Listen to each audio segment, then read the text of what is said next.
Môj otec rozprával, keď som bol malý, aj teda v súčasnej dobe ešte stále ho to teda drží, tak mi hovorí, že musíš byť lepší ako ja. Moja mama chcela, aby som bol zlatník, pretože som bol strašne šikovný manuálne, ale ja som išiel študovať presne tú istú strednú školu ako môj otec. Stredná poľnohospodársko-priemyselná škola Juraja Gagarina. Fascinovalo ma to, čo on vie.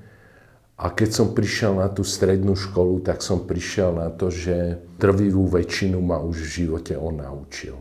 Potom zase, keď bola teda tá stredná škola, sa to lámalo, tak mi zase otec hovorí, že však môžeš študovať na akúkoľvek školu, len to musíš byť lepší ako ja. Tak som išiel študovať aj na tú istú vysokú školu ako on. A išiel som študovať teda na Poľnohospodársku univerzitu.